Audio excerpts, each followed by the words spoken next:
안녕하세요. 사연 읽어주는 남예입니다. 오늘도 와주셔서 감사드리며 오늘에서 시작하겠습니다. 악어 거북이라는 동물을 아시나요? 이게 머리 부분은 영락없이 악어 주둥이를 닮았는데 몸에는 떡하니 거북이의 등짝이 엎어져 있습니다. 이 녀석이 거북이라 몸은 늘쩍늘쩍 움직여도 한번 물면 절대 놓지 않는 놈이에요. 이놈한테 물리면 손가락이든 발가락이든 잘려나가야 끝이 나는 거죠. 저 장병수가 바로 요 악어 거북과 똑 닮은 남자죠. 어릴 때부터 컴퓨터 게임이든 핸드폰 게임이든 최고 레벨까지 올라가야 답을 먹었기 때문에 엄마한테 정말 많이 두드려 맞았습니다. 하루고 이틀이고 날밤을 새더라도 한번 시작하면 끝을 봐야 직성이 풀리는 놈인 거죠.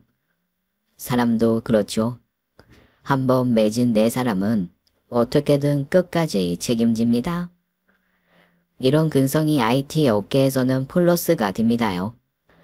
작가만 엉덩이가 무거워야 글을 잘 쓰는 게 아니고 개발자들도 한번 앉아서 그냥 무조건 끝까지 가야 세상을 바꾸는 프로그래밍을 개발할 수 있는 거죠. 하지만 악어 거북도 잘못 물면 그냥 망하는 수가 있더라고요. 대학 졸업 후에 제법 잘 나가는 IT 회사에서 개발자로 일했어요.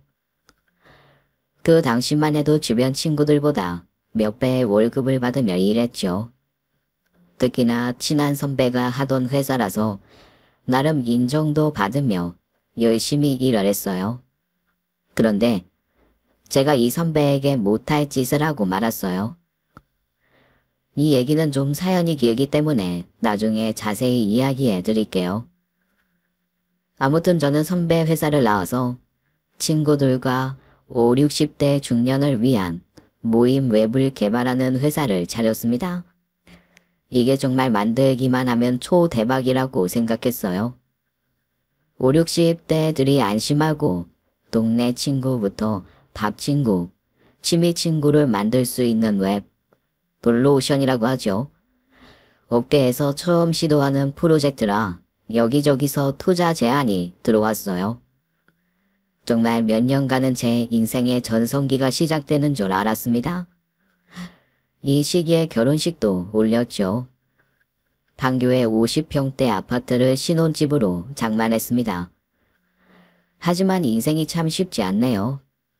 저를 믿고 키워준 선배를 뿌리치고 새 회사를 만든 그 인과응보를 제가 받은 걸까요? 똑같이 믿고 키워준 후배놈이 진행되던 프로젝트 데이터를 들고 튀었습니다. 특허권 신청 직전이라 그대로 사업은 망해버렸어요. 한순간에 인생이 나락으로 떨어지더라고요. 그전까지 저한테 굽신거리던 사람들이 돌변해버리는데 정말 미칠 것 같았어요. 처음에는 제가 파산한 것을 인정하지 못하겠어서 예전에 살던 습관대로 카드 여러 개를 돌려 막으며 살았어요. 그마저도 막혀서 신용불량자가 되고 나니 정신이 번쩍 들었어요. 제가 너무 교만했던 거예요. 채무자들 피해서 닥치는 대로 대리운전부터 일용직까지 24시간을 뛰었죠. 선배 IT 회사에 급하게 마감할 일이 있으면 새벽에도 달려가 해결해주고 일당이라도 챙기면서 말입니다. 오늘 부동산에서 전화 왔던데 여기 살고 있는 아파트 매물 나갔다고. 나한테 은은 한마디 안 하고 결정하면 어떡해. 내가 말했잖아. 난 판교 떠나서 못 산다고. 여기 골프장이며 스파랑 헬스까지 다 연회원으로 등록했다고. 진짜 내가 당신에겐 면목 없는데 조금만 고생하자. 나 장병수 깊이 있고 재기한다. 잠시만 오피스텔에서 고생하자. 김선배 회사에서 이번 개발 도와주면 투자금 생각해 보겠다고 하더라. 그놈의 장병수 기필코 타령. 귀에 닦지 않겠다. 판교 아파트 들어올 때 뭐라고 했어? 김연아 인생 고생 끝이라며. 이제 좀 격에 맞게 살아보나 했더니 다시 오피스텔 월세로 돌아가라고?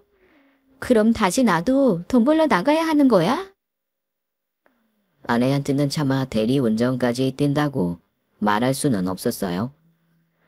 남편이라는 놈이 아내만큼은 책임져야 한다고 생각하니까요. 나는 망했어도 아내는 고생시킬 수 없죠. 내가 너 손에 뭘 안 묻히고 살게 한다는 약속 유효해. 그냥 좀 당분간만 좁은 데서 살아보자. 그 회원권도 내가 재개하면 다시 평생 회원으로 등록해 줄 테니까 이번에만 해지하고 생활비로 좀 돌려 쓰자.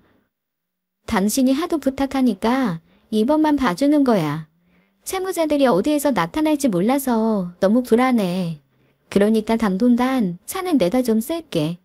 설마 차까지 팔아야 하는 건 아니지? 사실 차도 중고 시장에 매물로 내놓긴 했지만 마저히 막 자존심이 입을 막았어요. 아내를 만나게 해준 것도 이 자동차 때문이었거든요. IT 쪽에 일하는 공돌이 출신 대부분이 하루 종일 책상에 앉아 컴퓨터랑 싸우다 보니 세상 물정, 특히 여자에 대해 잘 모릅니다. 저도 마찬가지였습니다. 개발일 말고 유일하게 관심 있고 좋아하는 건 자동차였어요. 돈을 모아 꿈에 그리던 자동차를 구입한 날, 후배와 함께 한남동 쪽에 있는 호텔 라운지 바로 가서 축하주를 마셨죠. 라운지 바의 어두운 조명에도 주변이 환하게 빛날 만큼 예쁜 여자가 있었습니다. 지금 40대의 나이인데도 밖에 나가면 30대로 보이는 아내입니다. 그 당시 30대 후반의 아내는 제 눈에는 20대로 보였죠. 나중에 알고 보니 저랑 동갑이더라고요. 그날 밤 대리를 불러 집으로 가려고 하는데 아내는 택시가 잡히지 않는지 계속 서 있더라고요. 여자에게 직진했습니다. 지금 안 잡으면 평생 후회할 것 같았어요. 저한테 그런 용기가 어떻게 생겼는지 지금 생각해도 신기합니다. 사람이 평생 한 번은 이렇게 눈에 뭔가 씌일 때가 있나 봐요. 그날 집으로 데려다 주면서 고백했죠. 첫눈에 반했으니 애인이 없으면 나랑 사귀자. 의외로 전화번호를 순순히 저에게 주더라고요. 적어도 나한테 마음이 없는 것은 아니구나 싶었죠. 그 다음부터 매일 집으로 꽃을 보냈습니다. 이과 출신 개발자가 생각할 수 있는 가장 로맨틱한 고백이었어요. 그런데 영 반응이 심통치가 않았습니다. 옆에서 친구들이 조언을 하더군요. 야이 답답하. 그 정도 외모의 꽃으로 넘어가겠냐? 마음을 보여줄 수 있는 물질을 보여줘야지. 꽃 말고 동물성 말이야. 명품 가방이나 뭐 명품 구두 그런 거. 아니, 야, 너 아직 사귀는 것도 아닌데 선물부터 주면 부담스러울 거 아니야. 그리고 어떤 가방을 좋아하는지 어떻게 아냐? 물어봐야 하나? 다시 직진했습니다. 살아있는 직진. 대놓고 물어보니 대놓고 대답하더군요. 백화점 데이트를 해보자고요. 카드 한도를 있는 대로 높여서 첫 데이트에 나섰습니다. 아내는 백화점을 천천히 돌면서 가방부터 구두를 신중하게 골랐어요. 저는 옆에서 쇼핑한 물건들을 계산하고 들어주며 하루를 보냈어요. 이렇게 예쁜 여자랑 함께 걷는 것만 해도 너무 행복하더라고요. 이 여자를 웃게 만들 수 있도록 더 열심히 돈을 벌어야겠다고 생각했어요. 변수 씨 숙맥인 줄 알았는데 센스가 좀 있네요. 같은 여자들은 꽃보다 가방 좋아해요. 물론 반짝이는 것도 좋아하죠. 특히 커다란 다이아몬드 같은 거요. 그런데 병수 씨 설마 연애가 처음이에요? 네, 처음이에요. 일하다 보니 여자 만날 시간이 없더라고요. 아니, 제 눈에 들어오는 여자가 없었어요. 현아 씨 만나기 전까지는요. 정말요? 말로만 듣던 모태솔로예요? 신기하네요. 그럼 제가 연애하면 하나부터 열까지 다 가르쳐줘야 하나요? 제가 경험은 없지만 배우는 건 빨라요. 현아 씨가 알려주면 하나도 거르지 않고 바로바로 실행에 옮길게요. 여자친구가 원하는 데이트는 돈이 많이 들더라고요. 그래도 개발자로 잘 나가던 때라 버는 돈은 모두 여자친구에게 쏟았죠. 그렇게 1년 연애를 하니 결혼이 하고 싶어졌습니다. 연애하고는 다르게 큰 돈이 필요했어요. 여자친구가 원하는 삶의 기준은 제 상상을 넘었거든요. 없던 돈 욕심이 생기니 제가 달라지더라고요. 저는 원래 선배든 후배든 친구든 한번 마음을 주면 끝까지 가는 타입입니다. 그런데 연애가 이래서 사람을 변하게 한다고 하는 모양이에요. 여자친구가 원하는 만큼의 경제력을 갖고 싶어졌어요. 그래서 선배가 극구 만류하며 저를 잡았는데도 불구하고 나와서 제 사업을 시작했던 거죠. 이 얘기는 다시 해도 마음이 편치 않네요. 제 인생에서 가장 무거운 짐과 같았거든요. 아무튼 여자친구의 눈에 그나마 들어온 게 나중에 들어보니 나보다도 내가 몰던 자동차가 마음에 들었다고 하더군요. 그런 차를 팔아야 하는 상황까지 내몰렸으니 제 심정이 오죽이나 참담했겠습니까? 사업이 망하고 나서 아내가 타던 차는 이미 처분하고 사업용 자동차도 진작에 팔았죠. 저에게 남아있는 제 인생의 첫 자동차를 팔 수 없었으니 저는 일당이 높은 건설 현장 일을 쉬지 않고 했습니다. 책상에만 앉아서 일하던 사람이 육체 노동을 한다는 게 쉽지 않더군요. 처음에는 파스비가 엄청나게 나오더라고요. 그나마 좋은 게 하나 있었습니다. 사업이 망한 이후로는 불면증에 시달렸는데 일용직을 하는 날에는 집에 돌아와서 씻고 눕기가 바쁘게 골아 떨어졌어요. 오피스텔로 이사를 하고 한두 달을 이렇게 살았죠.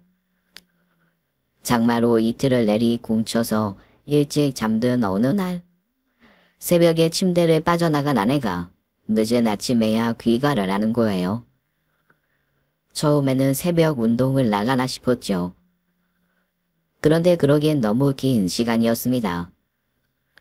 돌아오는 차림새도 운동복이 아니었고요. 당신 요즘 새벽마다 어디 나가는 거야? 운동복 차림도 아니던데? 알아서 뭐하게? 사업은 망했어도 와이프 사생활은 궁금해? 아니, 걱정이 되니까 그렇지. 옥도 새벽에 나가서 아침에 들어올 일이 뭐가 있어? 무슨 일 있는 거야? 오피스텔로 옮긴 이후에 아내와 저는 거의 대화가 없었습니다. 제가 아침 일찍 나가서 들어오면 쓰러져 자기 바빴으니까요. 얼굴을 마주칠 시간도 없었지만 제가 들어왔는데도 눈길도 주지 않고 텔레비전만 보고 있기는 했어요. 그런데 이제 아예 묻는 말에 대답도 하지 않네요. 현장에 나가 일을 하는데도 아내가 신경 쓰여서 한 번은 사고가 크게 날 뻔했습니다. 도저히 안 되겠더라고요. 일당을 포기하고 새벽에 나가는 아내 뒤를 밟았습니다.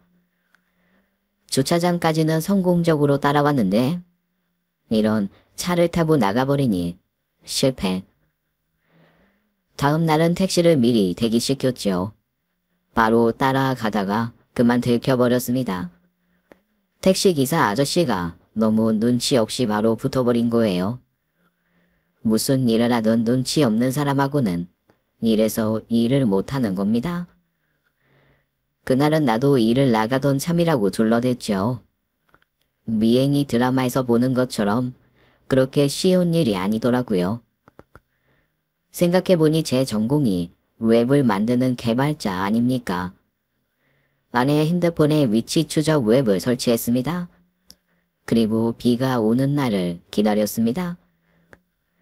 일용직 현장은 비가 오면 쉬는 날이니까요. 그날도 어김없이 아내는 새벽에 길을 나서더군요. 택시를 타고 지도에 표시된 곳에 내렸습니다. 간판을 보고 다시 확인했어요. 웹이 오작동이 났나 다시 확인했죠. 아내가 새벽에 도착한 곳은 강남의 단란주점이었어요. 우산도 쓰지 않고 멍하니 서 있었습니다. 시간이 얼마나 흘렀을까요? 아내가 커다란 쓰레기 봉투를 들고 나오더군요. 아내 역시 내리는 비를 그대로 맞으며 쓰레기를 정리하고 다시 들어갔습니다. 그 모습을 보는 제가 한심에 미칠 지경이더라고요. 손에 물 한 방울 묻히지 않게 하겠다고 약속했는데 사업 실패한 남편 때문에 아내가 이런 일까지 하게 하다니. 저에게 말도 못하고 판교에서 잘 나가던 사모님이 얼마나 자존심이 상했을까요? 빗물인지 눈물인지 분간할 수 없는 것이 흘러내렸습니다. 다음날 새벽에 나가는 아내를 붙잡고 이야기를 했어요. 여보, 미안해. 내가 당신을 의심했어. 새벽마다 당신은 나가는데 물어봐도 대답은 없지. 그래서 미행했다. 그리고 어제 단란주점에 들어가는 것도 봤어. 당신이 커다란 쓰레기 봉투 가지고 나오는 거 보는데 억장이 무너지더라. 뭐, 나를 미행해. 진짜 하다 별짓까지 다 하는구나. 내가 말을 안 하면 그런 이유가 있는 거야. 그래. 내가 입이 10개라도 할 말이 없다. 그런데 제발 그 일은 나가지 말아줘.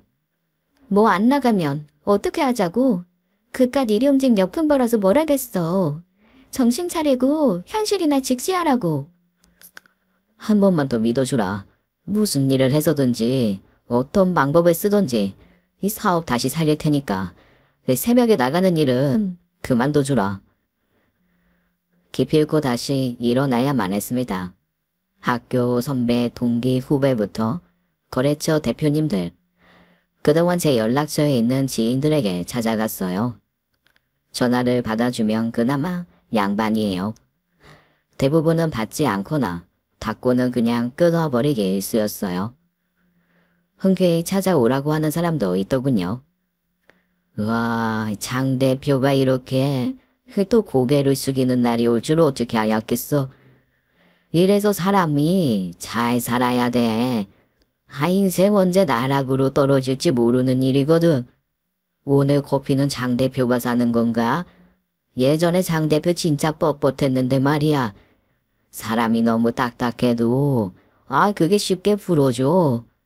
이제 세상 경험 좀 많이 좀 부드러워졌나? 병수야, 너무 미안하다. 내가 너에게 신세 너무 많이 줬는데 근데 요즘 이 바닥이 쉽지 않아. 다들 힘들어서 난리다 난리. 야, 나도 말이 대표지. 이게 직원들 월급날 돌아오면 돌아버리겠다. 결국 은행비 돌려막기야 이게. 못 도와줘서 너무 미안해. 커피값은 내가 내고 갈게. 너 잘 나갈 때 만나기도 힘들었는데 이제 좀 한가하냐? 다시 사업할 생각을 또 하냐? 야, 정신 차려. 다시 개발자로 들어가면 되잖아. 너 정도 실력이면 아직도 받아주는 데 있지 않겠냐? 일주일 동안 수십 명이 넘는 사람들을 만났어요. 와이프가 밤일을 나간다는데 이까지 비웃음과 멸시가 대주겠어요. 친구의 말처럼 개발자로 다시 들어갈 수도 있었지만 아내가 저런 일을 한다고 하니 정말 간절하게 다시 재기하고 싶었습니다. 다시 꼭 성공해서 아내에게 예전과 사고 싶은 거 마음껏 사면서 살게 해주고 싶은 마음이 너무 커지더라고요. 하지만 이런 제 간절함과 비례해서 사람들의 차가운 냉대와 모욕에 저도 좀 지쳤어요. 마지막 한 명이 남았습니다. 진짜 이 사람에게까지 손을 벌리고 싶지 않은 선배가 있습니다. 저에게 사업의 A부터 Z까지 모든 것을 알려준 사람. 처음에 말씀드린 제 뒤통수를 친 그 후배 놈과 내 사업을 하겠다고 내가 버린 선배가 남았어요. 사람이 너무 미안하면 오히려 얼굴을 볼 수가 없더라고요. 그래서 성공한 이후에도 찾아야 가지를 못했죠. 언젠가는 가서 용서를 빌어야지 자일피일 미루다가 시간이 흘렀어요. 그리고 너무 일찍 제가 망해버린 거죠. 용서를 빌어야 할 타이밍은 이미 지나가 버렸습니다. 하지만 그런 자존심은 복에 겨운 단어였죠. 아내를 생각하면 더 이상 물러날 데가 없었어요. 선배 앞에 무릎을 꿇었습니다. 선배님, 용서해달라는 말도 못할 정도로 죄송합니다. 제가 이렇게 찾아오면 안 되는 놈이라는 거 알고 있습니다. 그런데 이제 정말 선배님밖에 없어요. 저 용서하지 마세요. 대신 장병수 이름을 걸고 약속드립니다. 죽을 때까지 갚겠습니다. 그런데 죽기 전에 저 한 번만 살려주십시오. 언제 찾아오나 기다리고 있었다. 그런데 이 자식아, 이렇게 늦게 찾아오냐? 그것도 이런 몰골로 찾아와서 무릎을 꿇으면 내 마음이 편하겠냐? 너 떠날 때 뭐라고 했어? 나보다 성공하겠다고 그렇게 큰 소리 쳐놓고 이게 뭐 하는 거냐? 이번이 정말 마지막 기회다. 죽을 만큼 일해서 갚아. 10배로 갚아. 이번에 사람들 너무 쉽게 믿지 말고. 네, 선배님. 말씀 가슴에 새기겠습니다. 선배님이 사람 한 명 살리셨어요. 이 못난 후배가 정말 고개를 들지 못할 정도로 감사드립니다.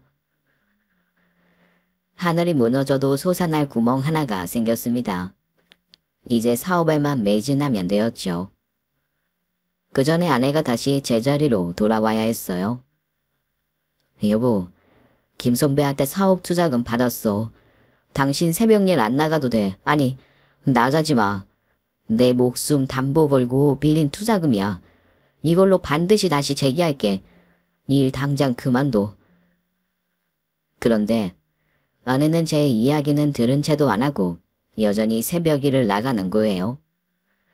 새벽마다 나를 뿌리치고 일을 나가는 아내 모습을 보는데 화가 머리끝까지 났어요.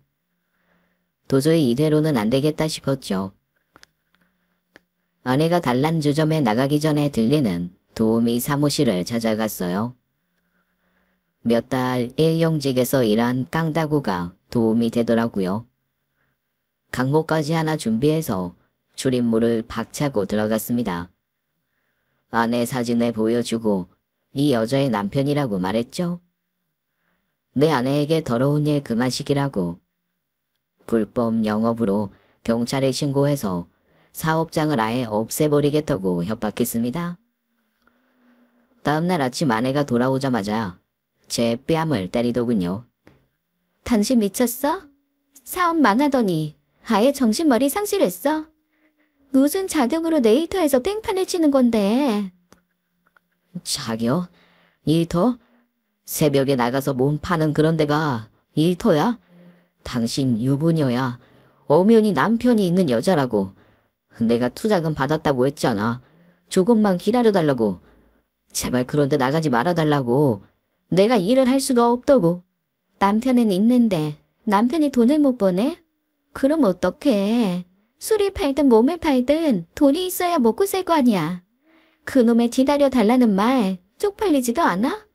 지금 사업 망하고 1년 지났는데 더 이상 뭘 어떻게 기다리냐고. 저는 일주일치 일당을 모아놓은 100만 원을 아내에게 내밀었습니다. 우선 이 돈으로 이번 달만 버텨봐. 돈은 무조건 내가 벌 거야. 이런 푼돈으로 뭐 이번 달에 버티라고? 내가 하루만 일해도 이것보단 많이 벌어. 이 돈으로 당신 택시비나 하든지. 아내는 100만 원을 공중에 날려버리고 나가버리더라고요. 정말 기가 차서 말이 나오지 않더군요. 이렇게까지 애원하는데 미안하다고 하기는커녕 비웃고 나가버리는 아내의 마지막 말이 너무 모욕적이었어요. 길지는 않지만 짧지도 않은 5년이라는 결혼 생활이 무엇이었을까요? 그 시간 동안 우리가 나눈 사랑이라는 것은 저만의 착각인가요? 도저히 이대로는 잠이 들 수 없을 것 같더군요. 독한 술이라도 들어가야 숨을 쉴 수 있겠더라고요. 바닥에 떨어진 5만원 지폐를 몇 개 주머니에 찔러놓고 거리로 나왔습니다. 마땅하게 혼자서 한 장 기울일 술집이 없더군요. 포장마차에 들어가 우동과 소주 한 병을 시켰습니다. 요 며칠 속에 들어간 것이 없었어요. 빈속에 들어간 소주 한 모금이 전신을 찌르르하게 찌르더군요. 그렇게 한 잔, 두 잔을 마시다 보니 소주 두세 병이 금방 비워졌어요. 제법 시기가 올라 고개를 숙였습니다. 그때 옆 테이블에 앉았던 사람이 말을 걸었습니다. 고개를 들어보니 망한 회사의 재무 담당이었던 친구였어요. 이 차를 마무리하고 들어가는 길에 노상 포장마차에 혼자 앉아있는 저를 알아본 거죠. 장병수 맞지? 네가 이런 데 앉아있어서 못 알아볼 뻔했잖아. 무슨 일이야? 아무리 사업이 망했어도 위스키바 아니면 술 안 마시던 놈이 포장마차 다니는 놈이 따로 있냐? 인생 잘 안 풀리는 사람들에겐 위스키보단 소주다. 네가 아직 인생의 쓴맛을 몰라서 소주 맛을 모르는 거야 이 자식아. 나도 옆에서 소주 마시고 있는데 무슨 헛소리냐? 이 자식이 여전히 힘드냐? 김 선배한테 투자금 받았다고 소문 자자하던데 김 선배도 대단하다. 찾아가서 무릎 꿇는 너도 대단하고 다시는 얼굴 못 볼 사이인데 말이야. 사람이 벼랑 끝에 몰리면 염치고 뭐고 없어지더라. 나도 내가 그 선배한테 가서 손을 벌린다는 게 쉬웠겠냐? 나 같아도 뒤통수 치고 나간 후배 상판떼기 다시는 쳐다보지도 않지. 근데 그 선배랑 나랑 좀 각별했냐? 한 번은 찾아가서 죽도록 얻어터지기라도 해야겠다 싶더라고. 내가 정말 평생 갚아야지. 아이 참. 야, 그 새끼 소식 들었냐? 우리 프로그램 들고 도망친 새끼. 알고 보니 조 대표한테 넘어간 거더라고. 아이 그 조동아리 새끼. 입만 살아가지고 여기저기 사기만 치고 다니는데 왜 사람들이 계속 넘어가는 거냐? 무슨 사기에도 비법이 있는 건가? 저도 알고 있었죠.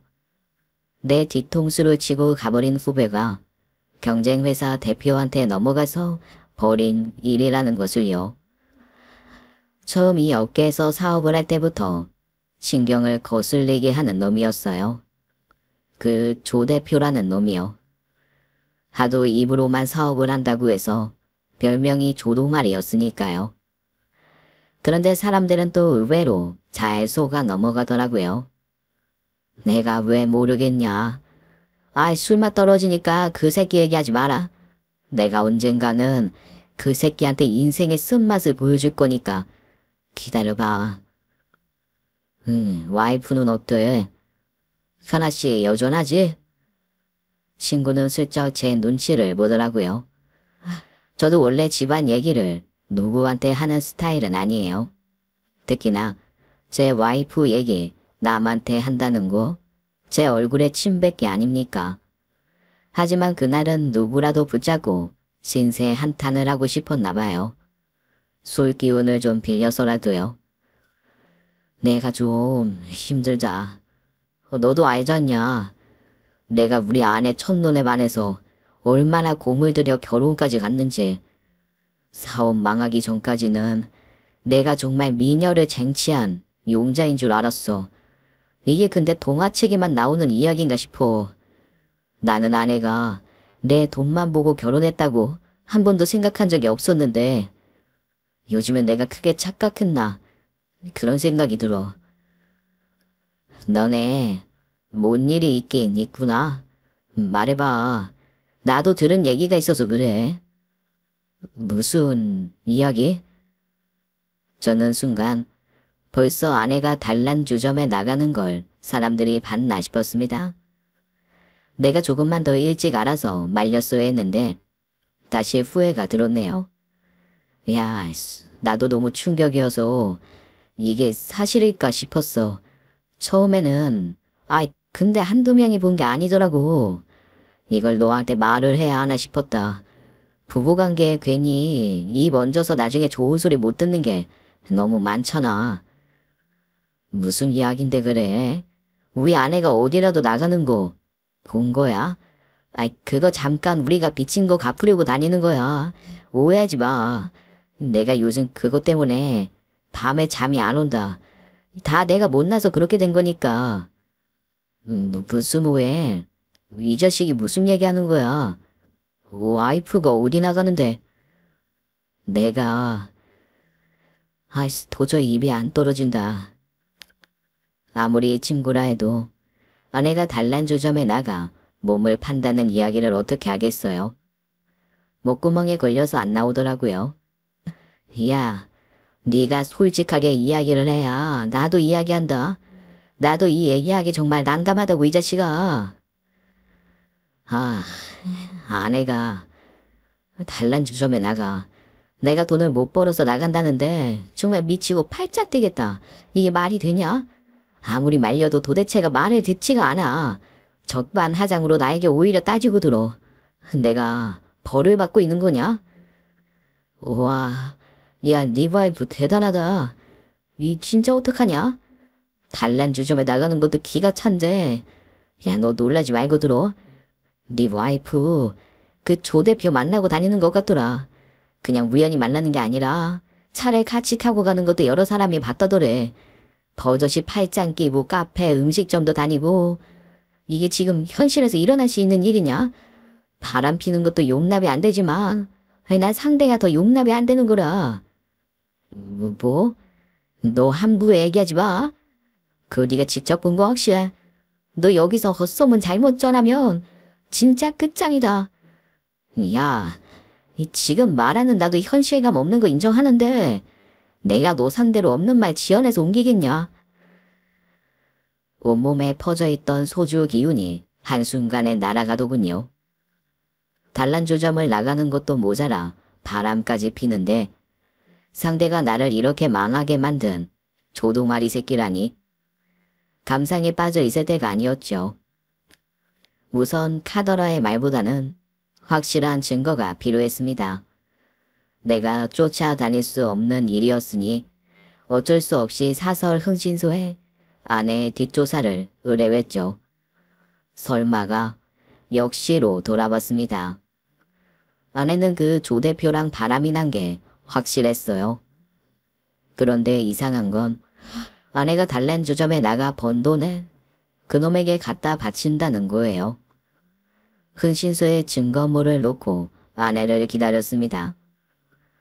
당신 나한테 단란주점 나가는 거 말고 더 할 말 없어? 내가 돈 못 벌어서 나가는 게 진짜 이유의 전부야. 퇴근해 죽겠는데 짜증나게 또 그 얘기야?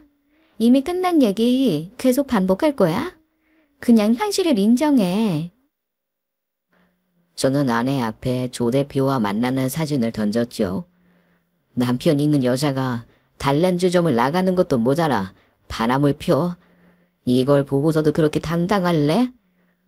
아내는 놀라는 기색 하나 없더라고요. 오히려 잘 됐다는 표정이었어요. 뭐, 이미 당신 눈으로 다 확인했으면서 뭘 또 물어봐? 설마 미안하다 이런 말이라도 듣고 싶은 거야? 맞아, 나 남자 있어. 구질구질하게 굴지 말고 이혼하자. 와, 이혼? 이혼이라는 말이 왜 네 입에서 나와? 엎드려 빌어도 시원찮을 판에 지금 그걸 말이라고 해? 아니, 그러니까 원하는 게 사과야? 미안해? 저는 사진을 아내 얼굴에 던지면서 소리를 질렀죠. 너 설마 주점에서 남자들에게 안겨서 술 팔아가며 번 돈까지 그 새끼한테 갖다 바치는 거냐? 내가 내 몸 바쳐서 번 돈 내가 알아서 쓴다는데 당신이 무슨 상관이야? 바람 피는 것도 기가 막히지만 어떻게 그 새끼랑 붙어먹을 수가 있냐?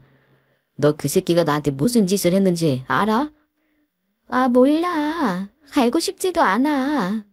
그 새끼 때문에 우리 사업이 이렇게 망하게 된 거라고. 그 새끼가 후배 꼬드겨서 우리 회사 돈 거 다 빼나간 거라고. 알아? 저는 아내가 이 얘기를 하면 놀라서 바로 미안하다고 할 줄 알았어요. 아내가 설마 나를 아니 우리를 망하게 한 놈이랑 알면서 했을 리가 없잖아요. 그렇게까지 아내가 막대 먹은 여자는 아닐 겁니다. 아니, 아니었습니다. 아니, 아니어야만 했습니다. 아, 오바 좀 하지 마. 조 대표가 워낙 수완이 좋아서 잘 나가는 건데 무슨 소리 하는 거야? 괜한 사람 모함하지 말라고. 사업 망하니까 진짜 피해의식 쩐다. 모든 걸 다 남 탓하고 싶지? 당신이 후배 관리 못한 걸 왜 다른 사람 핑계를 대? 아, 정말 못났다. 그 새끼 유부남이야. 그분 알고 만나는 거냐? 너는 그냥 그 자식 내 연녀라고. 우리 서로 숨기는 거 없는 사이야. 내가 그것도 모르고 만날까 걱정해주는 거야? 그 사람 내가 이혼하면 바로 이혼한다고 했어. 그러니까 우리 쿨하게 이혼하자. 어차피 재산 분할할 건더기도 없잖아. 와, 화가 머리 끝까지 치미는데요. 제가 원래 여자한테 절대 폭력 쓰는 사람 아닙니다. 하지만 제 손이 알아서 아내의 뺨을 갈기고 있더라고요. 아, 이제 본성이 나오네. 한 대 맞았으니 이걸로 됐지. 충분하지? 이혼서류 보낼 테니까 도장이나 찍어. 사람이 말입니다. 궁지에 몰리면 염치고 체면이고 없다고 했지요. 대신도 처음 당했을 때가 정신을 못 차리지.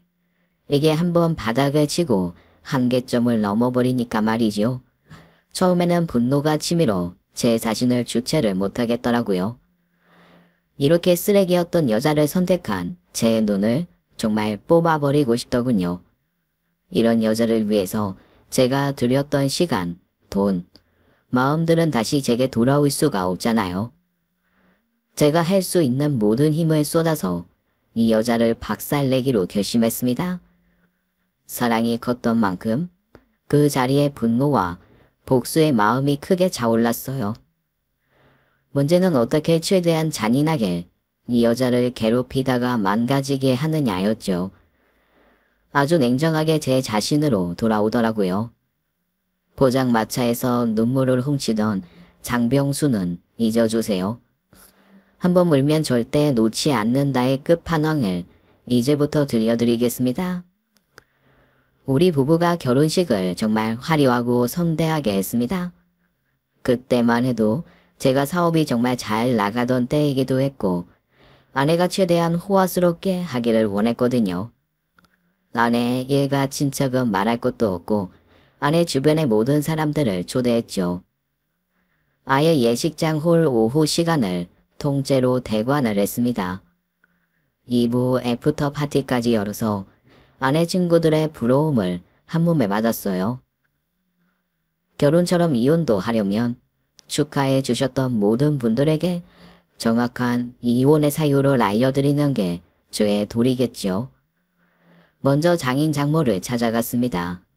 아이고, 우리 찬서반 이게 얼마만이야. 요즘 좀 힘들다며. 얼굴이 진짜 반쪽이 됐네. 아이, 우리가 장서방 볼 면목이 없네. 그동안 장서방은 우리가 어렵다 할 때마다 그렇게 많이 도와줬는데 장서방 힘들 때 아무런 도움이 못 돼서 정말 미안하네. 저는 먼저 아내가 단란 주점에서 일하는 사진을 장인 장모에게 보여주었죠. 그리고 그렇게 해서 번 돈을 외도남에게 준다는 이야기까지 했습니다. 장모는 그 자리에서 정신을 잃고 쓰러지셨어요. 장인어른은 민망하게도 제 앞에서 무릎을 꿇으시더라고요. 내가 자식 교육을 잘못 시켰네. 이거 정말 내가 얼굴을 들고 자네를 볼 수가 없소. 이번 한 번만 용서해주면 안 되겠나? 내가 이놈을 잡아서 제정신 차리게 하겠네. 애가 어릴 때부터 헛바람이 들어서 그렇게 사고를 치더니 아, 자네 만나서 이제 사람답게 사는구나 싶어서 얼마나 자네가 고마웠는데. 아이, 남편을 떠받들고 살아도 모자를 파네. 잠깐 남편 힘들다고 바람을 펴. 당신은 일어나서 당장 이 정신 빠진 계집애한테 전화 걸지 않고 뭐해? 명확한 목표가 생기자 감정이 흔들리지 않더라고요. 아내에게 전화가 왔습니다. 미쳤어? 이제 돌아버린 거야? 늙은 부모님까지 찾아가서 뭐 하는 짓이야? 이렇게 치졸하게 굴래? 어차피 당신도 나한테 정 떨어졌잖아. 그냥 좀 쿨하게 헤어지자고. 무슨 소리야. 나 그 어느 때보다도 정신 맑은데. 당신도 알잖아. 내가 예의 바른 남자라는 거.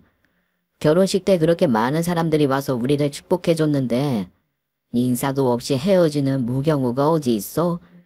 배운 사람들은 그렇게 살지 않아. 우리 결혼식에 왔던 모든 사람들에게 우리가 이혼하는 이유 설명드릴 거야. 그게 사람답게 사는 거야. 너는 그게 뭔지 모르겠지만. 당신, 정말 제정신 아니구나. 시간이 아깝지도 않아? 우리는 이미 깨진 유리병이야. 다시 주워 담을 수도 붙일 수도 없다고. 제발 날 좀 보내줘. 그래, 당신 보내줄 거야. 가겠다는 사람으로 막지는 못하지.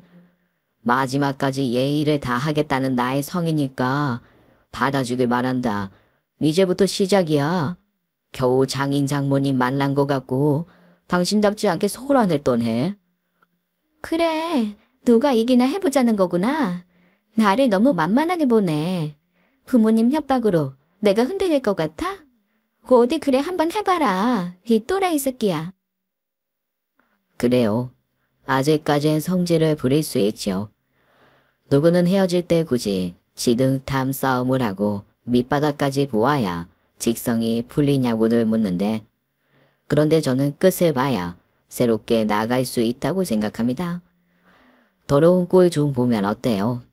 어차피 이 판사판 골장 다 봤습니다. 제 인생에서 이보다 더한 막장이 어디 있겠어요? 제 얼굴에 침 뱉기를 시작합니다. 제 지인들부터 찾아가서 아내 막장 스토리를 이야기했어요. 이야, 장병수, 넌 많이 변했다. 예전에는 남 부끄러운 얘기 하지도 않던 놈이 아주 이제 지 치부름하고 까불리고 다닌다야. 이겐 처음이 어렵지. 한번 시작하니 묘한 쾌감이 있더라고요. 한 판씩 격파하며 제보 단계까지 올라가는 게임처럼요. 제 친구들이 끝나고 아내 친구들에게 연락을 하기 시작했죠. 아내는 나름 주변에서 아직까지는 잘 나가는 사모님인 척하고 살고 있었어요. 아내의 친구들은 바람을 핀다는 사실에도 놀랐지만 단란주점에서 몸을 팔아서 유부남에게 돈을 갖다 바친다는 거에 경악을 하더군요. 설마 했는데 소문이 사실이었네요. 경수 씨가 이렇게 직접 말하고 다니는 건 보니까 이제야 믿겠네요. 아니 오늘 정신없는 여자가 몸 팔아서 바람을 피나 했는데 그게 현아였다니. 창피해서 어디 가서 제 친구라고 말하기도 뭐하네요. 그나저나 병수 씨 불쌍해서 어떡해요. 아내는 슬슬 처음에 그 뻔뻔스러움이 사라지고 당황스러움으로 바뀌었어요. 이미 우리 서로 마음 떠난 건 맞잖아. 그냥 몸만 나갈게. 아무것도 요구하지 않을게. 이제 좀 멈춰라. 어? 여기서 멈출 거였으면 시작도 안 했죠. 아내 친척들에게까지 연락을 드렸습니다. 사실 친척들이야말로 진실을 알아야 하지 않겠어요? 친척들에게 알려지기 시작하자 아내가 아니라 처가집에서 완전 난리가 났죠. 결혼을 성대하게 한 만큼 부자 사위를 얻는다고 유세 꽤나 부리셨을 거예요. 급기야 장인 장모가 집으로 찾아와 무릎을 꿇고 제게 애걸복걸하셨어요. 산서방, 내가 이렇게 비매. 이 소식이 고향 친척들까지 퍼지면 죽을 때까지 고향에 내려갈 수가 없네. 제발 고향 친척들은 참아주게. 장모님이 눈물을 흘리며 애원하시는데 마침 아내가 들어오며 이 광경을 보게 되었죠. 아무리 막 나가는 아내라도 부모가 눈앞에서 무릎을 꿇고 있는데 버티기는 힘들었나 봅니다. 아내는 무릎을 꿇고 울면서 빌더군요. 여보, 내가 정말 잘못했어.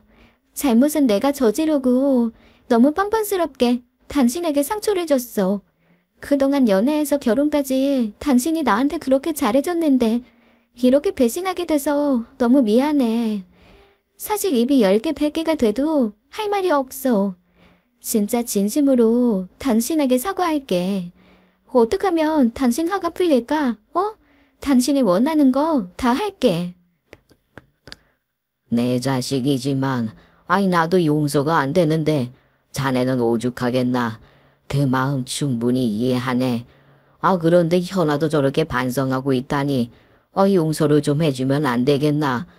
우리를 좀 봐서라도 제발 좀 용서해주게. 우리 부부 평생 자네에게 사죄하는 마음으로 살아가겠네. 아내는 지금까지 보였던 모습은 오간데 없이 눈물을 펑펑 쏟으며 용서를 비네요. 장인어른과 장모님까지 제 바지 가랑이를 붙잡고 용서를 청하는 바람에 저도 아내를 용서해주기로 합니다. 장인 장모님까지 이러시니 제가 나쁜 놈이 된 것 같잖아요. 알겠으니 그만 일어나세요. 이렇게까지 하니 아내 용서하겠습니다. 여보, 너무 고마워. 내가 죽을 때까지 잊지 않을게. 당신이 원하는 조건 그대로 다 따를 테니까 뭐든지 얘기해. 마지막으로 부탁 하나만 들어주면 돼. 내가 하는 아르바이트가 있는데 내가 시간이 안 나서 당신이 대신 가져다 주기만 하면 돼. 무슨 아르바이트? 당신이 아르바이트도 했었어? 뭐 마지막에 이런 얘기할 필요가 있나 싶지만 내가 그동안 대리기사 알바부터 이동직 건설 일까지 돈 되는 건 다 했어. 물론 당신은 푼돈이라 성에 차지도 않았지만 틈이라도 나면 선배 개발 프로젝트도 도와주고 뭐 영상 편집 아르바이트도 했어. 이번에 영상 편집은 다 끝났는데 내가 갖다 줄 시간이 안 되네. 나는 당신이 그렇게 고생하는 것도 모르고 무시하고 막말해서 너무 미안해. 정말 이렇게 쉬운 일 하나만 하면 되겠어? 그래서 마음이 풀리겠어? 나를 분이 풀릴 때까지 때리기라도 해. 욕이라도 하던지. 욕하고 때리는 게 무슨 소용이 있겠어. 여기 USB랑 주소 있으니까 부탁해. 칠순잔치에 영상 편집한 거야. 세상 천지에 이렇게 속 깊은 남자가 어디 있다고. 너는 복을 제 손으로 차냐? 이 못난 거사. 이제 엄마 아빠 볼 생각은 하지도 말어. 장모와 장인 어른은 마지막까지 고개를 숙이며 돌아가셨습니다. 아내는 USB를 들고 저의 마지막 심부름을 하러 칠순잔치 행사장으로 떠났죠. 저도 아내 몰래 칠순잔치 행사장으로 따라갔어요. 칠순잔치가 한창 진행 중인 행사장은 제법 크더라고요. 사람들이 뷔페를 먹으며 프로젝트 화면에 나오는 가수들의 동영상을 보고 있었어요. 아내는 관계자를 찾아 두리번거리다가 USB를 건네더라고요. 행사 관계자가 아내에게 영상 파일이 너무 늦게 도착했다고 뭐라고 하던군요. 사회자가 마이크를 들고 안내 방송을 시작하니 아내가 돌아 나오다가 저를 발견했어요. 아니, 시간 없어서 나한테 심부름 부탁한다더니 여기에 당신이 왜 있어? 생각해보니 이 영상을 당신이랑 보고 싶더라고. 내가 만든 영상이니까 같이 보고 가. 그래, 당신이 원하는 마지막인데 다 들어줄게. 다른 사람처럼 고분고분해진 아내가 제 옆에 섰습니다. 실내 조명이 어두워지면서 화면 가득 축하 영상이 시작되었어요. 칠순을 맞은 할아버지의 70평생 일대기가 시작되었지요. 사람들의 박수 소리가 요란하게 행사장을 가득 찼어요. 70년을 함께한 부부의 잔잔한 추억들이 화면 가득 보였습니다. 신혼 시절부터 아이들을 낳고 집을 마련하며 얼굴에 주름들이 늘어가고 행복한 추억이 켜켜이 쌓이는 시간들이 감동적이었어요. 아내도 영상을 보면서 울컥하는 표정이었어요. 조금은 아련한 눈으로 저를 쳐다보더군요.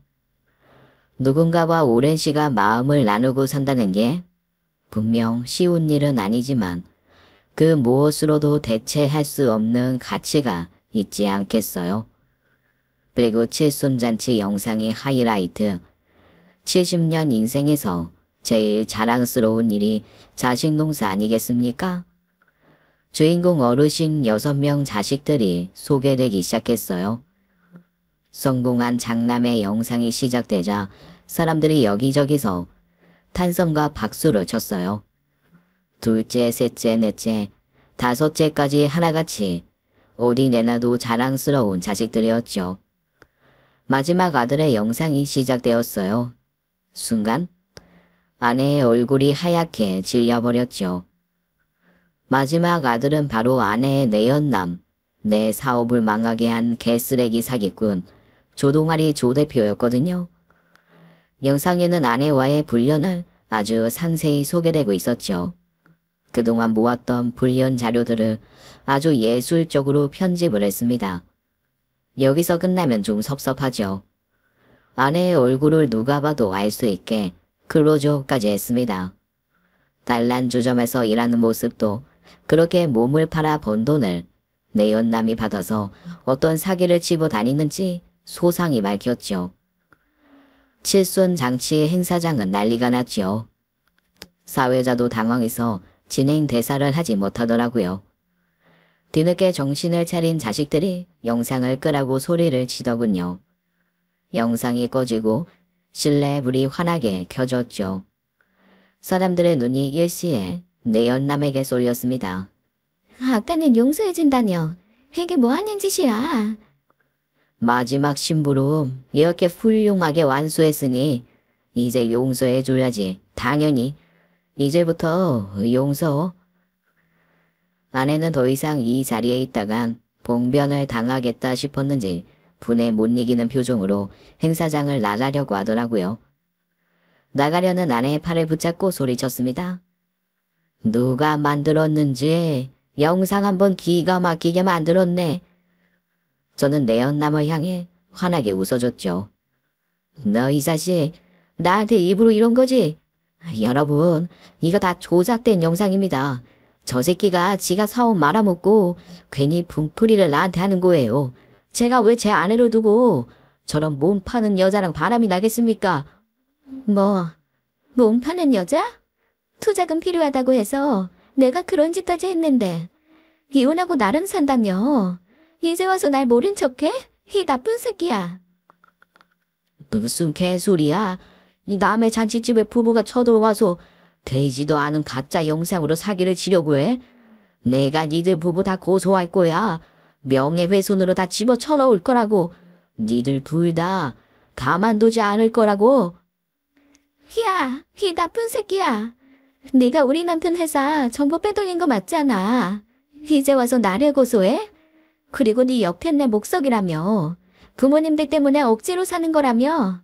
잠자리 할 때마다 나한테 네 옆에 욕을 그렇게 해대놓고 뭐가 어째?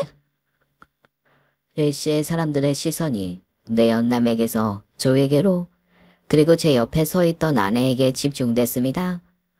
내연남의 아내가 멀리서 아내의 얼굴을 발견하고 엄청난 기세로 달려오는 게 보였어요. 저는 살짝 몸을 피했죠. 칠순 잔칫날 남편의 외도를 알게 된 아내의 분노 충분히 상상되시죠. 내연남의 아내는 그대로 몸을 날려 아내를 덮치더군요. 그 다음은 무지막지한 육탄 공격이 이어지더라고요. 머리채를 잡힌 아내의 비명소리를 뒤로하고 난장판이 된 행사장을 빠져나왔습니다. 그렇게 끝이 났냐고요? 헤이 설마요. 아내의 소원대로 저는 깨끗하게 이혼을 해줬죠. 물론 위자료 소송도 함께 걸어줬죠. 그렇게 좋아하던 명품백이며 명품 구두, 보석들을 다 처분하고 친정집에 제가 사준 아파트까지 팔아야 했죠. 내연남의 아내한테는 상간녀 소송까지 들어와서 아마 소송의 나날을 보내고 있을 거예요. 아니, 이제는 정말 먹고 살기 위해 단란주점에 나가서 일을 하겠죠. 이제는 관심 없습니다. 바닥까지 내려가서 제 몸까지 진흙 바닥에서 뒹굴고 끝냈더니 눈곱만큼의 미련이 없더라고요. 아, 그 내연남 조 대표는 사기 혐의로 여기저기서 고소가 들어왔답니다. 이 업계에서 다시는 사업을 할 수 없는 회생 불가의 상태가 되었죠. 이거야말로 인과응보의 결과 아니겠습니까? 저는 선배의 투자금으로 재기에 성공했어요. 일을 악물고 밤낮 없이 일했거든요. 제가 약속한 대로 선배한테는 투자금의 몇 배를 갚았을 뿐만 아니라 제 회사 지분도 나눠드렸죠. 이제 둘도 없는 평생의 비즈니스 파트너로 지인으로 제 곁에 계십니다. 은혜도 한번 물면 절대 놓지 않고 평생 갚고 복수도 한번 물면 아주 끝장을 내는 악어거북 장병수 이야기는 여기서 마치겠습니다. 지금까지 사연 읽어주는 남녀였습니다. 끝까지 함께 해주신 여러분 감사드리며 저희는 다음 사연으로 돌아올게요. 감사합니다.